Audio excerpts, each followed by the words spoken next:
Good morning, everybody. It's Patty, and welcome back to my channel. Thank you so much for watching today. I truly appreciate you. Have not a lot, but a few things to talk to you about today. First of all, for those of you who follow me on Twitter, and if you don't, you should, I'll put that information below. I did tweet last night that I was at the Willie Nelson concert. I've seen Willie before, and he was just sort of typical Willie. If you've ever seen him, or if you like him, or if you don't like him, he was Willie. So we had a great time. We went with another couple and just had a ball watching and listening to Willie be himself. So that was fun. And later on this month, we're going to go to St. Louis to see Lyle Lovett. I've not seen him before, but I do like him. I like his music. So we're going to St. Louis to see Lyle. So that's that. The first thing I wanted to talk to you today is about aging. A couple of weeks ago, Tammy, Uppy's Beads, did a video on aging and her thoughts about it. And then yesterday, I watched Teresa, Beauty for Every Day, talk about turning 50. So, and, you know, some of you are aware, I'm sure, that I had a birthday a couple of weeks ago. I turned 69. And so I thought I would just talk a little bit about aging. Again, I did talk about it early on when I first started doing videos, but I thought I would talk about it again and let you know how I feel about it and this aging process. I've said this before, and I'll say it again for those of you who haven't heard it. I am quite sure that I am the oldest person actually doing videos on YouTube. When I first started watching what I call my beauty girls on YouTube, that's what I was looking for. I was looking for someone in my age group, and I typed in mature and maturity and aging and anti-aging and all of those keywords, and I came up with Lana and Tammy and many of you out there who are in your 50s and very early 60s. So that was one of the reasons I decided to start doing these videos. A lot of encouragement from my daughter. My daughter has been trying to get me to do these for 2 or 3 years, and I just didn't. And then one day I finally decided maybe I would do it and asked my husband what he thought about it, and he thought it would be just a hoot. He thought I should do it, so that's sort of why I started doing this. You know, we always, or at least for me, I've always heard women talk about reaching the big O, the big 30, the big 40, the big 50, the big 60.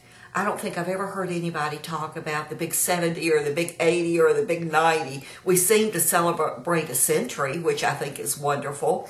But none of those, you know, well, let me just say, I don't ever think I remember anybody talking about, oh, I'm going to be turning the big 48. You know, it's sort of that zero number.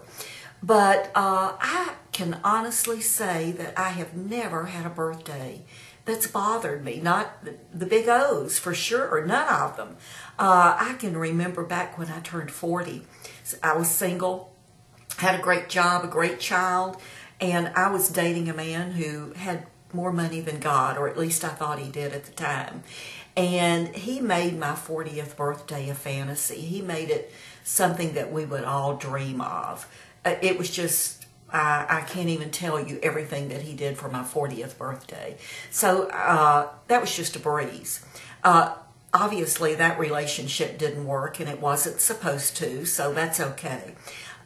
Turning 50 just, you know, again, I was in a good place in my life. I had been single for so many years at that time and had wonderful friends, and knew deep down inside that the chances were real good at that point that I would never remarry, that I would probably be single for the rest of my life, and I was really okay with it. I just, you know, I felt good. I think for my age, I looked pretty good, and I was just happy. I turned 60, and again, I kept thinking, you know, is this when this is really supposed to bother me? But it didn't. I think the neatest thing about turning 60 was I was starting to think about retiring, and still had my health and still felt like I looked pretty good. So 60 was just a breeze for me. I was excited about 2 more years I was going to retire. And so then I got to be 65 and I had retired. I was still looking good, I thought, for my age, feeling great. I wasn't dating any, I dated occasionally, but there was no one special in my life. I still had all of my wonderful friends. So I was just having the time of my life. I loved 65. I thought, I was starting to see a lot of major changes in my skin and this flabby stuff under my arms and the little bags over my knees. I was, the crepey skin, from all the sun damage.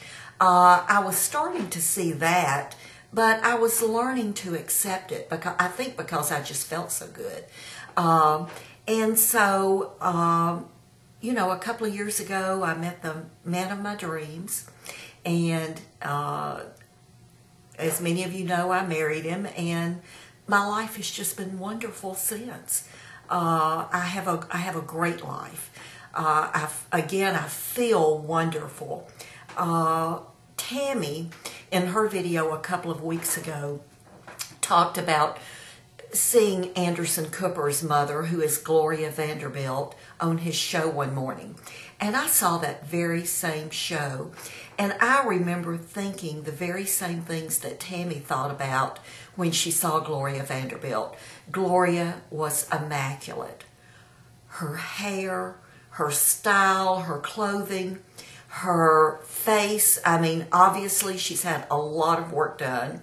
I'm not quite sure of her age. She's older than I am, and for sure older than Tammy. I don't think she's a whole lot older than I am, but yet she could barely move. She had to have help. She had to have help getting up on the little riser for the stage. He helped her an awful lot, and you could tell just the way she moved her body. It was not easy for her. And I remember thinking at the time, you can have all the surgery in the world, but if you don't have your health, what do you really have? So I'm glad that I have been able to keep my youth as much as I can without any surgery or fillers.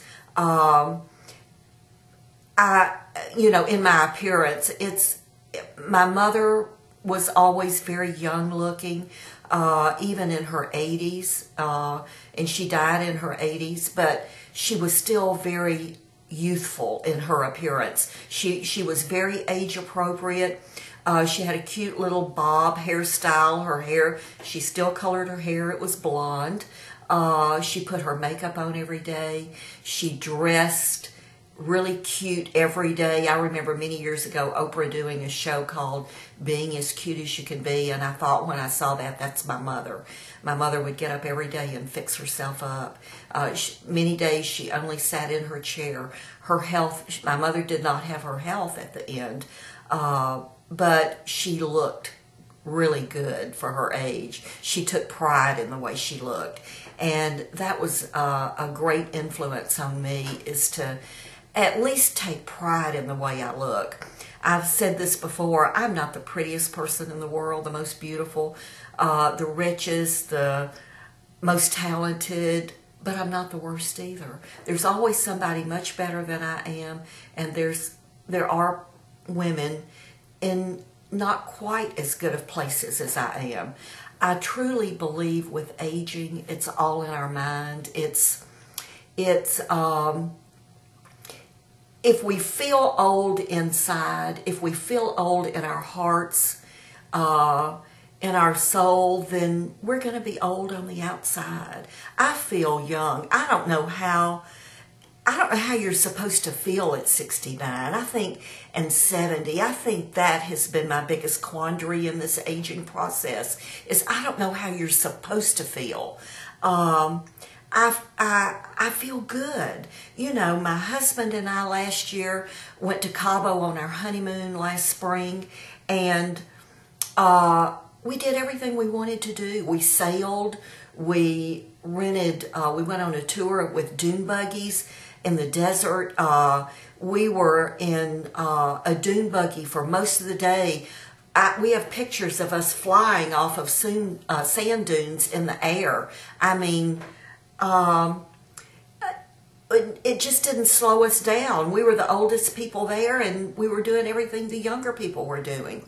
Last summer, we picked his grandchildren up from camp and had them for a week, and you know, we asked them what they wanted to do, and they wanted to go to Little Rock to the the water park and do all of that. So we said sure, and we took them for the day, and the other grandparents were sitting around in chairs watching their grandkids do all of this, and we were riding everything and flipping upside down in tunnels and corkscrews and riding through those little corkscrew tunnels where you go like this and fall in we did everything with them and had a blast.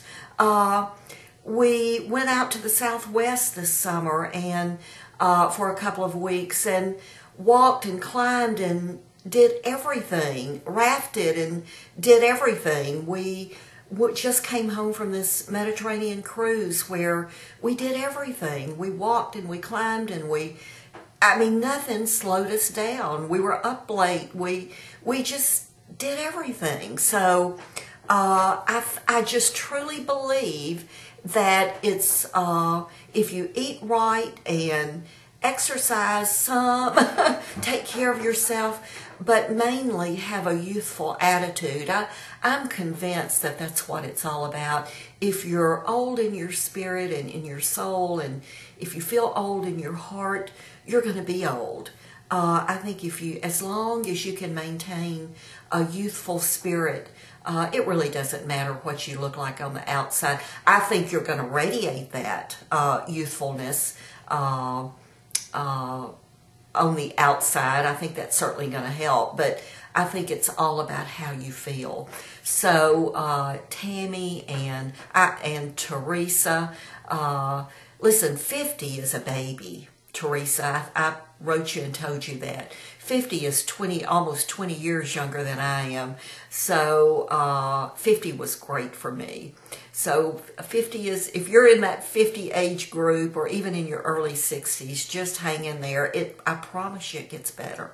It just gets better. For me, seeing that number 69 and getting up to that 69 was the worst. It wasn't bad, but I had to go in. I got the new intro for my videos and had the 69 on it, and there's some different things I've had to tell my age for recently. And 69, when I said the 69, I just sort of got a little shiver there for a second. I think it's the number more than anything. It's certainly not about the feeling. It's just the number. So hang in there. It's not bad. It's just not bad at all. Take care of yourself. Have a good outlook about life.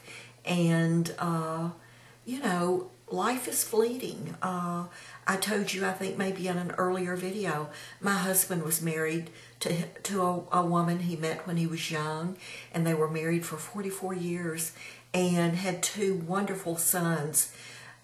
I think from talking to him early on and meeting his friends and his family, they had a wonderful marriage. And she came down with a horrible illness and suffered for about 5 years. And so he knows, you know, he knows more than I do, I think, what it's like to lose someone or not have someone live your whole life, to be old or into your older years, let me put, or later years with someone. So he and I have decided we want to do everything we can do. We want to live every minute to the fullest, every day to the fullest. He started back school today, so our traveling, big time traveling, is going to stop until Thanksgiving. But we just believed that we need to stay active and as I said, live every single day to the fullest, because you don't know. You don't know when something's going to happen, and it's going to be cut short for you. So just enjoy every day and live every day and eat right and try to get exercise, but feed your soul too. Really, really, really feed your soul. I truly believe in that. I started doing that back in my 30s, feeding my soul, and that's not about religion. It's about your soul. It's about my soul, my spirit. I meditate every day. Almost every single day I meditate. Some days more than once. Some days I need it more than once. But I think that's probably done me more good in this aging process than anything. Speaking of the physical outside appearance, I'm making phone calls today. I'm going to check about getting some filler in my lips. I have to draw these lips on. I virtually have no lips over here. My lips were always very small, and they're, in the last 10 or 12 years, they've started, as your face falls, they've started to turn in, so I virtually do not have a top lip. I have the Cupid's bow right here, and then it just really slants down. So I have to draw this in. Plus, I've never smoked a cigarette in my life, but I've always used a straw. Always, if you're young and you use a straw, stop it right now. Just stop today. Don't ever use another straw.